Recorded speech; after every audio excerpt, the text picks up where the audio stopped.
جملہ فعلیہ خبریہ میں مرکب توصیفی کا استعمال، یہ جو لکھا ہے اس سے مراد یہ ہے کہ اگر مرکب توصیفی جملہ فعلیہ میں آئے گا تو وہ ترکیب میں کیا واقع ہوگا۔ آپ کو پتہ ہے کہ جو مرکب توصیفی ہوتا ہے اس میں موصوف اور صفت ان دونوں کا ایک ہی اعراب ہوتا ہے، یعنی صفت جو ہے وہ اعراب لیتی ہے موصوف سے، تو وہ صفت اعراب میں ڈیپینڈ کر رہی ہوتی ہے اپنے موصوف پر۔ تو اگر ہمیں یہ پتہ ہے کہ موصوف وہ مرفوع بھی ہو سکتا ہے، منصوب بھی ہو سکتا ہے، مجرور بھی ہو سکتا ہے، تو اگر تو مرکب توصیفی بن رہا ہو اور وہ مرفوع ہو تو پھر ظاہر سی بات ہے جملہ فعلیہ میں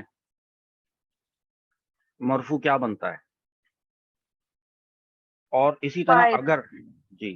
اگر وہ منصوب ہو تو پھر فعل کے بعد آنے والا منصوب وہ مفعول بھی بنتا ہے۔ اس کے علاوہ وہ جو کچھ منصوبات بنتے ہیں، تو چونکہ ابھی ہمارا سبق ہی مفعول بھی پہ چل رہا ہے تو دیگر مفاعیل ہم نے ابھی بتائے بھی نہیں، اور مثالیں بھی ہم وہ والی لے کر آئے جس میں مفعول بھی ہو۔ ایک بات تو یہ سمجھ میں آئی۔ اب دیکھیے قرآن پاک سے ایک عبارت ہم نے لی ہے اور وہ ہے جعلناکم امۃ وسطا۔ جعلنا اور کم، ان دونوں کے بارے میں تو آپ کو پتا ہے، آپ نے بس صرف یہاں پر ترکیب لکھنے کا انداز دیکھنا ہے۔ آپ کو یہ ترکیب آتی ہے لیکن آپ نے اس کو لکھنے کا طریقہ یہ اپنانا ہے جو میں آپ کو بتا رہا ہوں، اور وہ یہ ہے کہ آپ نے جعلنا کو الگ کیا اور کم ضمیر کو الگ کیا۔ پھر جعلنا کے بارے میں آپ نے پوری بات بتا دی کہ فعل ماضی ہے، صیغہ جمع متکلم ہے، اور نا ضمیر یہ بارز ہے، اس کا فاعل ہے۔ اور پھر جو کم ضمیر یعنی فعل کے بعد آنے والی جو متصل ضمیر ہوتی ہے، آپ نے ضمائر پڑھے ہیں جو منصوب ہوتے ہیں، تو یہ اس میں سے کم ضمیر ہے، منصوب ہے، متصل ہے۔ ہم نے منصوب یہاں کیوں لکھا؟ ہم صرف لکھ سکتے تھے کہ کم ڈائریکٹ مفعول بھی۔ ہم نے منصوب اس کو ظاہر کرنے کے لیے لکھا کہ تاکہ یہ مفعول بھی بنتی ہوئی نظر آ جائے کہ اس کو مفعول بھی بنانا درست ہے، کیونکہ مفعول بھی جو ہوتا ہے وہ منصوب ہوتا ہے، اور یہ ضمیر چونکہ یہ مبنی ہے تو اس میں اس کا نصب ظاہر نہیں ہو رہا، تو ہم نے یہاں پہ صراحتاً اس کو مینشن کر دیا کہ یہ منصوب ہے، تو مفعول بھی ہم نے اس کو یوں بنا دیا۔ اچھا، اس کے بعد ہمیں امتن وسطن، میں نے آپ کو بتایا تھا کہ جب بھی ترکیب میں اس طرح سے دو آپ کے پاس الفاظ آ جائیں اور ان دونوں کلمات کو پہلے آپ ملانے کی ہر حتی الامکان کوشش کریں گے، کوئی فارمولہ لگائیں گے، مثال کے طور پہ نکرہ پلس نکرہ کا فارمولہ لگائیں گے، معرفہ پلس معرفہ کا فارمولہ لگائیں گے، تو کچھ نہ کچھ اس کو بننا چاہیے۔ اگر وہ نہ بنے تو پھر ہم اس کو مفعول بھی اول، مفعول بھی ثانی اور ثالث کی ترکیب میں لے کے جاتے ہیں، الگ الگ رکھ لیتے ہیں۔ بعض دفعہ ایسا ہوتا ہے کہ وہ بن بھی رہا ہوتا ہے،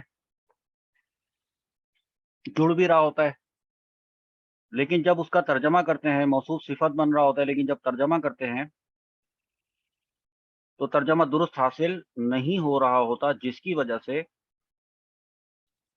ہم پھر اس کو موصوف صفت نہیں بناتے۔ ایسی مثالیں میں نے آپ کو پہلے دی۔ یہاں والی مثال کے اندر آپ دیکھیے کہ یہ دونوں موصوف صفت بن رہے تھے، ہم نے ان دونوں کو موصوف صفت بنایا، بجائے اس کے کہ ہم اس کو امتن کو مفعول بھی بناتے۔ پہلے مفعول بھی اول بن چکا ہوا ہے اور اس کے بعد اس کو بنا دیتے مفعول بھی ثانی، اور اس کو بنا دیتے مفعول بھی ثالث، تو ہمارا ترجمہ کیا ہوتا وہ میں ابھی آپ کو بتاؤں گا۔ لیکن چونکہ یہ دونوں آپس میں ایک فارمولے کے تحت جڑ رہے تھے تو ہم نے ان کو جوڑا، موصوف اور صفت بنایا، مرکب توصیفی ہو کر مفعول بھی ثانی اس لیے کیونکہ اول پہلے بنا ہوا تھا۔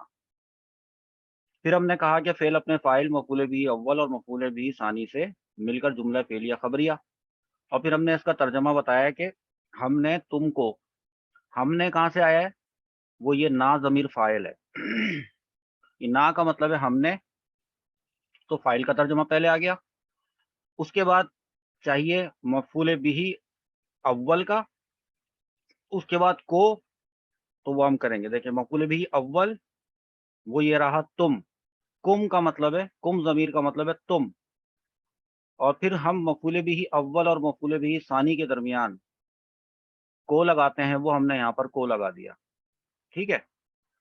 اب چلتے ہیں مفعول بھی ثانی کا ترجمہ کرنے کی طرف۔ مفعول بھی ثانی یہ ہے جو کہ ایک مرکب توصیفی ہے، جو کہ موصوف اور صفت سے مل کر بنا ہے، اور موصوف صفت کا ترجمہ الٹا کیا جاتا ہے کہ پہلے صفت کا کرتے ہیں پھر بعد میں موصوف کا کرتے ہیں۔ تو جو اس کی صفت ہے وہ وسطن ہے، اور وسطن کا مطلب ہوتا ہے معتدل، اور امت یہ عربی کا بھی لفظ ہے، اردو کا بھی لفظ ہے، اردو میں بھی امت کہتے ہیں۔ تو الٹا ترجمہ جب کیا تو بنا وسط امت، درمیانی امت یا معتدل امت، تو ہم نے یہاں لکھ دیا معتدل امت، اور آخر میں ہم نے کر دیا جعلہ کا ترجمہ۔ جعلہ مطلب بنایا۔ ایک اور چیز آ گئی، وہ ہے ایک۔ یہ ایک کہاں سے آیا؟ یہ ایک آیا ہے امتن کے نکرہ ہونے کے سبب سے، کہ جب نکرہ ہوتا ہے کوئی تو ہم اس میں کوئی لگاتے ہیں، اس سے پہلے کوئی، کسی، ایک، اس طرح کام کرتے ہیں۔ تو ہم نے اس کو یوں ترجمہ کیا کہ ہم نے تم کو ایک معتدل امت بنایا۔ تو یوں آپ کو پتہ چلا کہ یہ جو امتن وسطن ہے، اگر مثال کے طور پہ جو بات سمجھانے کی ہے، ترکیب تو آپ کو آتی تھی، کوئی اس کو اگر ایسے کر دیتا کہ امتن کو وہ مفعول بھی ثانی بنا دیتا اور وسطن کو وہ مفعول بھی ثالث بنا دیتا، تو پھر پتہ ہے ترجمہ کیا ہوتا؟ پھر ترجمہ جو غلط ہوتا وہ میں بتا رہا ہوں، کہ پھر وہ ترجمہ غلط یوں ہوتا کہ پھر ہم یوں کرتے کہ فاعل کا کرتے ترجمہ، فاعل کا کرتے پھر ہم نے لگاتے، پھر ہم مفعول بھی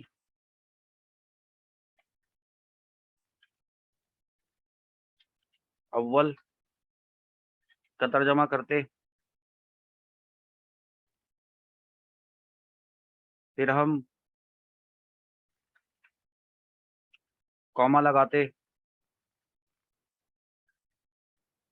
اور اس کے بعد ہم لکھتے کہ مفعول بھی ثانی کا ترجمہ کرتے، اور پھر ہم لگاتے، اور پھر ہم مفعول بھی ثالث کا ترجمہ کرتے،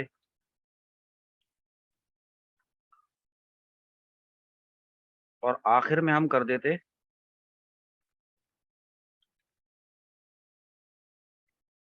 فعل کا ترجمہ۔ تو پھر پرابلم پتہ ہے کیا آتی؟ وہ پرابلم یہ آتی کہ ہم نے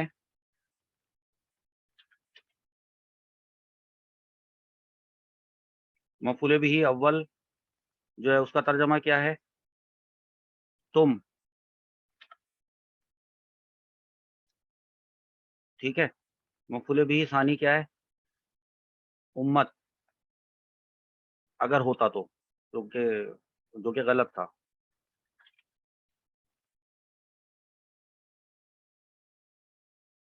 اور پھر لگاتے، اور پھر لکھتے معتدل، اور آخر میں لگاتے کو،